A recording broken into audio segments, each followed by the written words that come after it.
आत्मा की पुकार।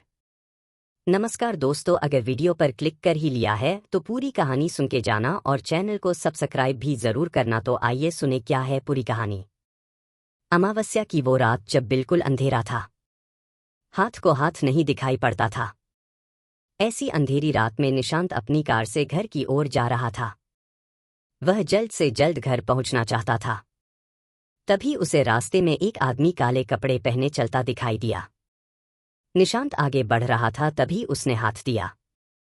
निशांत गाड़ी रोकना नहीं चाह रहा था, लेकिन अचानक वह आगे आ गया। जोर से ब्रेक लगाकर निशांत ने गाड़ी रोकी। उसे बहुत गुस्सा आया। निशांत, क्या है, मरना है क्या? वह आदमी साइड वाली विंडो के पास आकर बोला। आदमी, मरना नहीं, बचाना है तुझे, तेरे परिवार को, तेरे कारोबार को। निशांत को कुछ समझ में नहीं आ रहा था। आदमी परेशान है, फिर भी इतना गुस्सा? कारोबार तेरा चल नहीं रहा, परिवार बीमारी से परेशान है और तुझे नहीं पता तेरे ऊपर मौत का साया छाया हुआ है। निशांत, तुम्हें यह सब कैसे पता?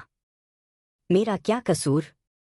आदमी, इस अमावस्या की रात मैं तेरा ही इंतजार कर रहा था। मुझे पता था तू हाईवे छोड़कर इस सुनसान रास्ते से गुजरेगा। मुझे अपने साथ ले चल, आगे मौत का साया तेरा रास्ता रोके खड़ा है। निशांत डर गया। उसने उस आदमी को अपनी गाड़ी में बिठा लिया। निशांत ने गौर से देखा, काले कपड़े पहले वह कोई तांत्रिक था। गले में कई छोटी बड़ी माला पड़ी हुई थी, हाथ की हर उंगली में अंगूठी, उसका रंग भी सांवला था, आंखों में काजल लगाए हुए था। निशांत ने सोचा कहीं इसे गाड़ी में बिठाकर कोई गलती तो नहीं कर दी, लेकिन इसकी बातों को सुनकर वो इसे बैठाने से रोक नहीं पाया।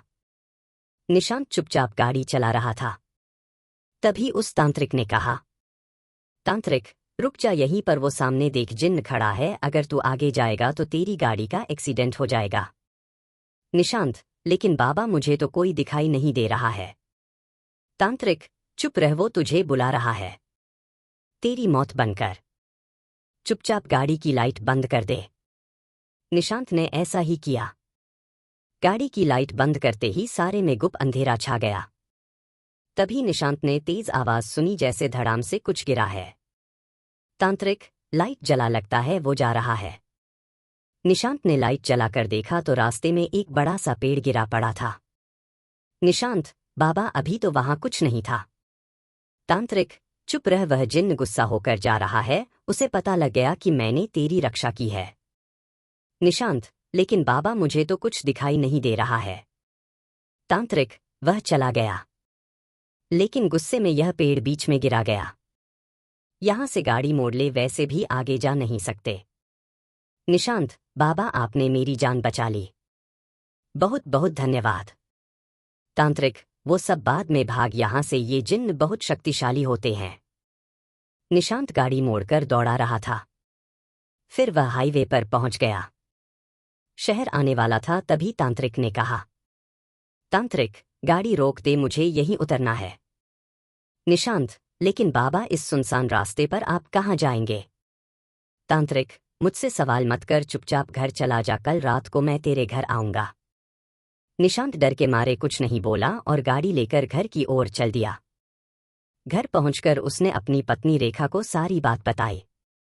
रेखा, सुनिए, मां, पिताजी को यह सब मत बताना। पिताजी पहले से बीमार हैं, मां जी यह सब सुनेंगी तो डर जाएंगी। निशांत, अरे उस तांत्रिक ने मेरा पता तो पूछा ही नहीं, वह यहां तक कैसे पहुंचेगा? रेखा, वह सब छोड़िए, आप सही सलामत आ गए, यही काफी है। अगले दिन रात को 9 बजे किसी ने दरवाजा खटखटाया। निशांत ने गेट खोला। सामने वही तांत्रिक खड़ा था। निशांत, बाबा आपको मेरा घर कैसे मिला? तांत्रिक, मुझे पूजा करनी है, तेरे घर में किसी का साया है। तांत्रिक ने पूजा शुरू कर दी। तभी उसकी निशांत की मां तांत्रिक के सामने आकर बैठ गई। मां, तुझे भी खा जाऊंगी। तांत्रिक, किसने भेजा है तुझे यहां? मां, इस परिवार को बर्बाद करना है। तांत्रिक, सही सही बता, क्या बात है? मां, यह मुझे शमशान से साथ लाया। तांत्रिक, कब? मां, इसका दोस्त मरा था, तब यह शमशान गया था। वहां इसके दोस्त के बराबर में मेरी चिता जल रही थी। यह जूते पहनकर उस पर चढ़ गया। तभी मैं इससे बदला लेने इसके साथ आ गई। तांत्रिक, निशांत ये सही बोल रही है? निशांत, हाँ पता नहीं बाबा, एक चिता जल तो रही थी पास में, पर मुझे नहीं पता मैंने कब उस पर पैर रख दिया। तांत्रिक, शमशान में जूते पहनकर क्यों गया तू? निशांत, बाबा गलती हो गई। तांत्रिक, लड़का गलती मान रहा है, जा चली जा यहां से। माँ, नहीं, इसके बाप को लेकर जाऊंगी।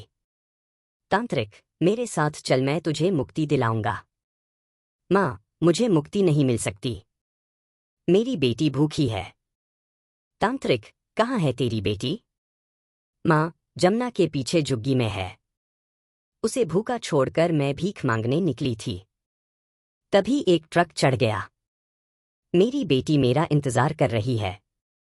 तांत्रिक, तेरी बेटी का इंतजाम हो जाएगा, चल मेरे साथ। तभी निशांत की मां बेहोश हो गई।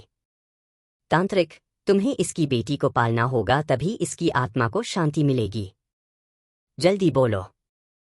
रेखा, ठीक है बाबा, हम पालेंगे, लेकिन पिताजी को ठीक कर दीजिए। निशांत ने भी उसकी हाँ में हाँ मिलाई। तांत्रिक और निशांत उस झुग्गी में गए। वहां झुग्गी वालों से बात की और निशांत ने उस बच्ची को गोद ले लिया। उसके बाद न तो वह तांत्रिक नजर आया न वह चुड़ैल। निशांत का परिवार बहुत खुशहाल हो गया। उसके पिता स्वस्थ हो गए। कारोबार फिर से चलने लगा।